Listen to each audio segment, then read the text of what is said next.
माझा छत्रपति शिवाजी महाराज है। मुझे गर्व है मेरे छत्रपति शिवाजी महाराज ने अफजल खान को मारा था। अरे तुम हमारे धर्म को पूछकर मारते हो। अरे बेवकूफो, पूरे विश्व में अगर मुस्लिम समाज कहीं पर भी सुरक्षित है तो सिर्फ और सिर्फ इस पृथ्वी पर कोई देश है तो भारत देश है। भारत माता की। पूरा विश्व अगर मुस्लिम समाज से परेशान है, लेकिन भारत एक ऐसा देश है यहाँ पर हिंदू एक ऐसी समाज है जो आपको रहने देता है, आपके साथ रहने के लिए तैयार है। लेकिन आप लोग षड्यंत्र से आए हो। अल तकिया, मुझे लगता है हिंदुओं को अब उनकी भाषा सीखने की जरूरत है। आप अल तकिया चलाते हो। अल तकिया का मतलब क्या होता है? अल तकिया का मतलब होता है अगर 100 हिंदू है और वहां पर एक मुसलमान है तो वो सुरक्षित रहेगा, वो आपसे भाईचारा की बात करेगा। लेकिन जिस दिन वो 50-60 आपकी हिस्सेदारी में बराबर होता है, उसका हाल तक क्या, भाईचारा सब खत्म। फिर वो मारता है पूछकर आप हिंदू हो, आप हिंदू हो, आपने खातून नहीं किया, आपको गोली मारी। कश्मीर में वही हुआ। आप अगर देश की आजादी के बाद देखे होंगे तो कश्मीर में कश्मीरी पंडितों के बगल में जो नेबर्स थे वो कश्मीरी मुसलमान थे। भारत देश का हिंदू भाईचारा से हमेशा रहा। जब तक उनकी संख्या कम थी वो हमारी खीर खाते थे, हमारे लोग उनके साथ व्यापार करते थे, साथ में रहते थे। हमने कभी उनको पूछा नहीं तुम्हारा धर्म क्या है, हम तुमको रहने देंगे कि नहीं। जैसे जैसे उनकी संख्या बढ़ी, कश्मीरी पंडितों के साथ अत्याचार हुआ, ये सभी लोग जानते हैं। और उनका षड्यंत्र बड़ा तेज चल रहा है।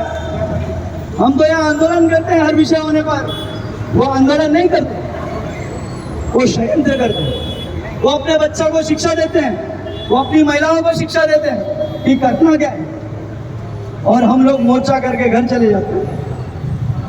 वो लोग बहुत अंदरूनी तरीके से काम करते हैं। हमें मुसलमान से कभी नफरत नहीं था, हिंदुस्तान के कोई भी हिंदुओं को मुसलमान से नफरत नहीं था, आज भी हम लोग नफरत नहीं करते। लेकिन जो तरीके से आप हमारे साथ व्यवहार करते हो तो नफरत तो आएगी। और नफरत क्यों ना है? आप भी 2 पैर वाले इंसान हो, हम भी 2 पैर वाले इंसान हैं। हम भी खाना खाते हैं, आप भी खाना खाते हो। लेकिन आपका धर्म या आपका जो भी किताब होगा, अगर आपको धर्म पूछकर मारने की वकालत करता है, शिक्षा देता है, तो धर्म का निषेध है। उस धर्म का हम निषेध करते हैं। आपने देखा होगा, समाचार सुनते होंगे कि केंद्र सरकार ने आह्वान किया कि भारत देश में रहने वाले पाकिस्तानी, बांग्लादेशी भारत छोड़ के जाएं। कुछ न्यूज़ें आ नहीं रही है, कुछ न्यूज़ें आ रही है। जहां पर बॉर्डर है उनकी षड्यंत्र को आप देखें और हमारे देश में रहने वाले गद्दारों को आप देखें। यहाँ की महिलाओं ने शादियां की पाकिस्तान में, बच्चा डिलीवरी हो रहा है हिंदुस्तान में, वो यहाँ की नागरिकता ले रहे हैं। कल वो कहेंगे कि हम हिंदुस्तानी हैं और हिंदुस्तान में रहकर वो हमको गोली मारेगा।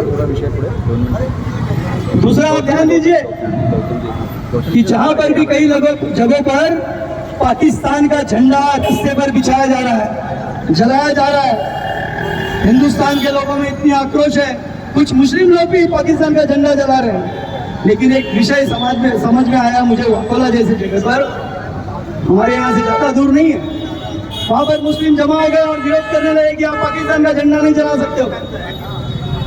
सिर्फ पाकिस्तान में आतंकवादी नहीं है, भारत में पलने वाला भी पाकिस्तानी सोच रखने वाले वो भी आतंकवादी।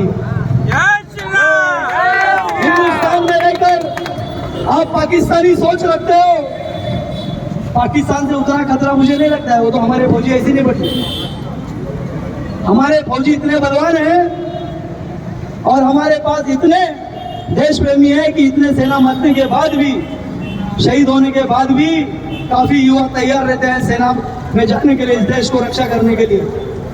लेकिन जो इस देश का खाता है, जो इस देश का पानी पीता है, पाकिस्तान में पानी बंद कर दिया तो मुझे लगता है 15 दिन में उनको पानी नहीं मिलेगा। और भारत देश में तुमको सब कुछ व्यवस्था है, और यहाँ रहने के बाद तुम्हारी प्रेम, तुम्हारा सब कुछ पाकिस्तानी सोच लगता है और देश के खिलाफ चलते हो। इसके ऊपर हम लोगों को नजर रखना होगा। केंद्र और पुलिस नजर नहीं रखेगी। हर घर के पीछे एक पुलिस नहीं खड़ा रहेगा, आपको और हमको लड़ना पड़ेगा। मेरा एक इंटरव्यू हुआ, मुझे पूछा गया कि इसका मुद्दा कैसे हल होगा। मैंने कहा यह मुद्दा हल नहीं होगा जब तक कश्मीर में रहने वाले सारे मुसलमान को पाकिस्तान शिफ्ट नहीं कर दिया जाता, क्योंकि इनकी सोच नहीं बदलने वाली। मुंबई में एक विषय हुआ, गौतम जी जान रहे, बहुत इंपॉर्टेंट विषय। पहले हम लोग जब बिल्डिंग में रहते थे, हमारा वॉचमैन होता था नेपाली, उत्तर भारतीय, झारखंड, बिहार, यहाँ वहाँ के लोग। जो अगर कुछ कांड किया तो हम, हमारी मुंबई की पुलिस उसको जाकर वहां पर पकड़ के ला सकती थी। अभी आप ऑब्जर्व करेंगे तो काफी सारी सोसाइटीज में कश्मीरी मुसलमान सिक्योरिटी के रूप में आ गए हैं, उनकी तादाद बढ़ती जा रही है। मुझे कंफ्यूजन नहीं है, मुझे क्वेश्चन है।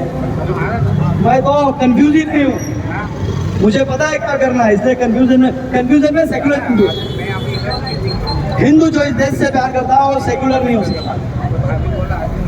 तो ये लोग जो वॉचमैन बन के बैठे हैं, कल क्या बता, वसंत वसित का विषय मैंने लिया था, क्रिसेंट लैंडमार्क, गोरा कॉलोनी, यहाँ पर सारे कश्मीरी मुसलमान हैं, 3500 फ्लैट्स हैं। अगर वो 15-20 जन सोच लिए और घेर लिए पूरे सोसाइटीज को, तो रथ लेके आ गए AK-47, क्या करेंगे अपने लोग? अपने लोग तो सदा बाम्बू भी नहीं रखते घर में, आप कहीं लड़ोगे उनसे। इसलिए जागरूक रहो। उन लोगों ने हमारे बारे में नहीं सोचा, हम लोग ने उनके बारे में नहीं सोचा, सीधी और साफ बात। इसलिए समय ज्यादा होता, मैं और बहुत बड़ा विषय बोलूंगा नहीं, शॉर्ट में मैंने बोला है। अभी हम लोग आगे बढ़ेंगे और सीधा चलेंगे। भारत माता की जय, भारत माता की जय, भारत माता की जय, वंदे मातरम, वंदे मातरम।